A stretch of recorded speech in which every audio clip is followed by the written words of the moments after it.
Hello everyone, welcome to For Nurses Preparation YouTube channel. I am Ritu. Let's start today's most important question based on topic psychology. Question number 1 is, which of the following is the error of perception? निम्न में से errors of perception कौन कौन से हैं? आपके options हैं A. delusion, B. hallucination, C. illusion और D. both B and C. And the correct option is option number D, that is both B and C, which is hallucination and illusion. Perception disorders जो होते हैं वो mainly 2 type के होते हैं, जिसमें first है illusion and the second one is hallucination. जब किसी ऑब्जेक्ट की उपस्थिति के बावजूद हमें सेंस ऑर्गन के द्वारा गलत परसेप्शन होता है तो उसे हम इल्यूजन कहते हैं. जैसे अंधेरे में पड़ी लकड़ी को सांप समझ लेना. लेकिन जब किसी ऑब्जेक्ट की अनुपस्थिति में भी सेंस ऑर्गन के द्वारा परसेप्शन होता है तो उसे हम हैल्यूसिनेशन कहते हैं. जैसे कानों में भूत प्रेत की आवाज़ सुनाई देना. Next question is GAS theory of stress was given by.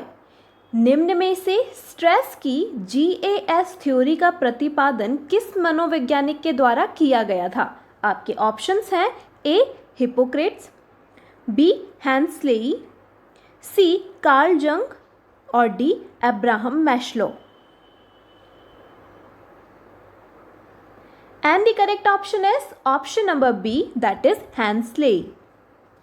Next question is, thinking process is placed under which of the following process? Thinking process निम्न में से किस प्रकार की प्रोसेस होती है? आपके ऑप्शंस हैं A. perceptions, B. emotional, C. motivation और D. cognitive.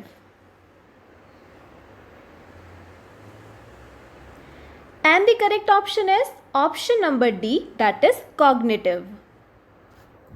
थिंकिंग जो एक प्रोसेस होती है वो एक बहुत ही जटिल कॉग्निटिव मेंटल प्रोसेस होती है. इसको सीखना, स्मरण, कल्पना आदि से अलग करना बहुत ही कठिन होता है. रॉस के अनुसार थिंकिंग मानसिक क्रिया का ज्ञानात्मक यानी कॉग्निशन पहलू होता है, या फिर हम इसे कह सकते हैं मन की बातों से संबंधित मेंटल प्रोसेस होती है. Next question is, Which of the following learning theory is given by Edward Thorndike? निम्न में से एडवर्ड थॉर्नडिक ने लर्निंग की कौन सी थ्योरी का प्रतिपादन किया था? आपके ऑप्शंस हैं A. Emotional conditioning, B. Classical conditioning, C. Operant conditioning और D. All of the above.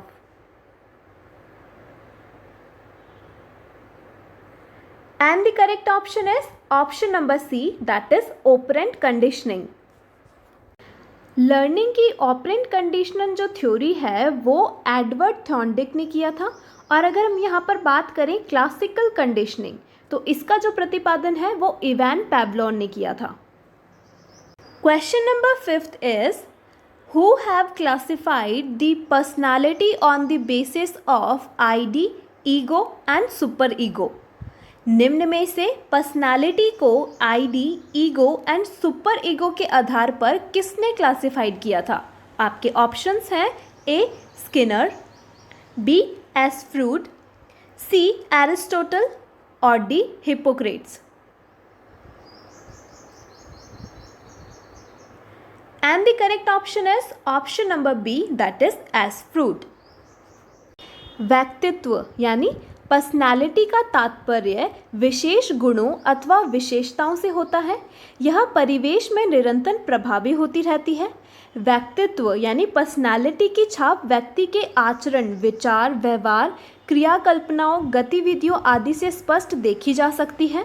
और अगर हम यहाँ पे पर्सनालिटी के 3 जो भाग हैं उसकी बात करें तो वो होता है ID, ego and super ego. Question number 6 is, what is the meaning of motivation in psychology? निम्न में से साइकोलॉजी में प्रेरणा यानी मोटिवेशन का अर्थ क्या होता है? आपके ऑप्शंस हैं a internal interest, B interest, C habit और डी इमोशन।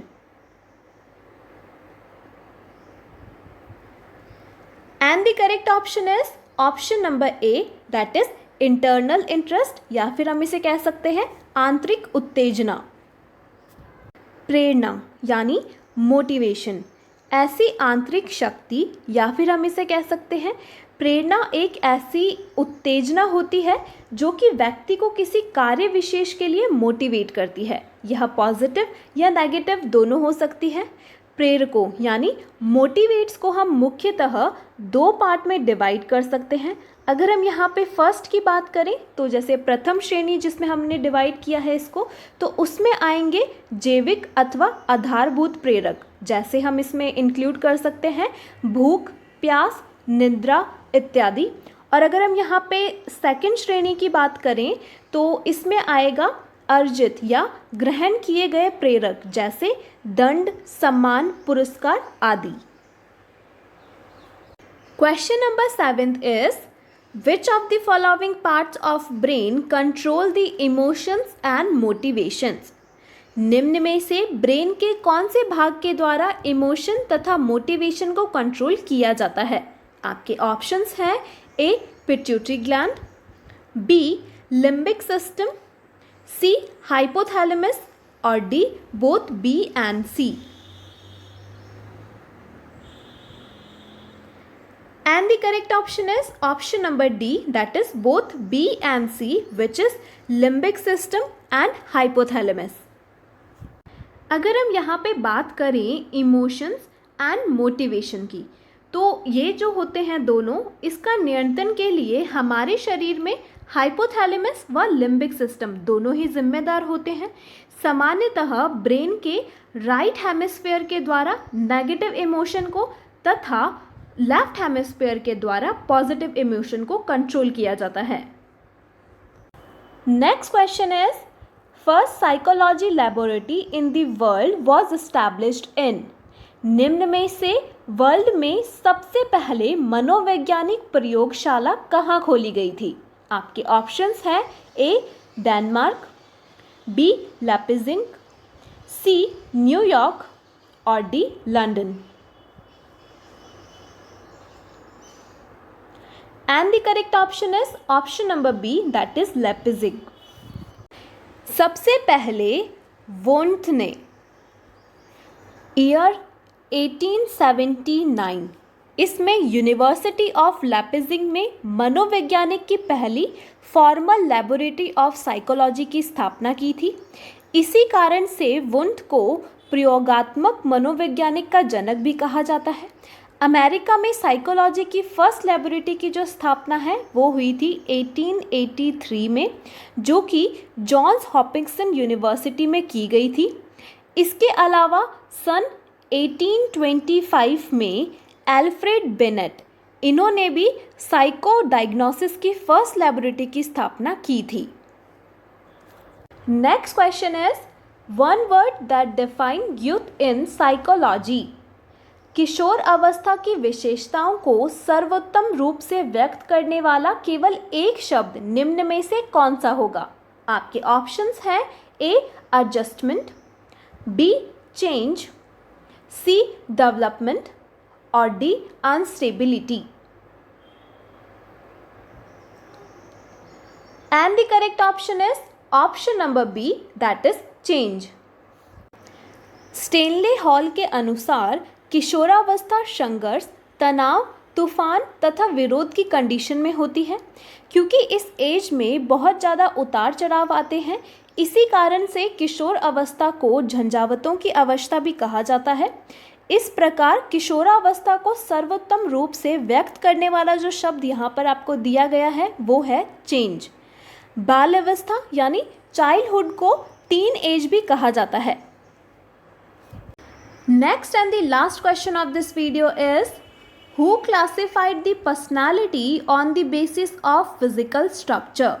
निम्न में से पर्सनालिटी को फिजिकल स्ट्रक्चर के आधार पर किसने क्लासिफाइड किया था? आपके ऑप्शंस हैं ए एरिस्टोटल, बी कार्ल जंग, सी इवान पावलोव और D क्रिश्मर। And the correct option is option number D, that is Kretschmer. Physical structure पर आधारित व्यक्तित्व यानी पर्सनालिटी का जो क्लासिफिकेशन है वो सबसे पहले क्रिश्मर ने किया था। इसके अनुसार व्यक्तित्व एस्थेटिक, एथलेटिक, पाइनिक, डिस्प्लास्टिक आदि प्रकार की होती है, जबकि स्वभाव पर आधारित व्यक्तित्व का क्लासिफिकेशन सर्वप्रथम शेल्डन ने किया था। युग के वर्गीकरण के अनुसार पर्सनालिटी बहुमुखी, अंतर्मुखी, अभ्यमुखी आदि प्रकार की होती है। Okay, my future nurses, that is all for today's video. Hope you all like it. If you like it, hit the like button, share and subscribe to our YouTube channel for nurses preparation. And don't forget to follow us on other social media platform. All the links are provided on our description box below. I'll see you tomorrow. Thanks for watching.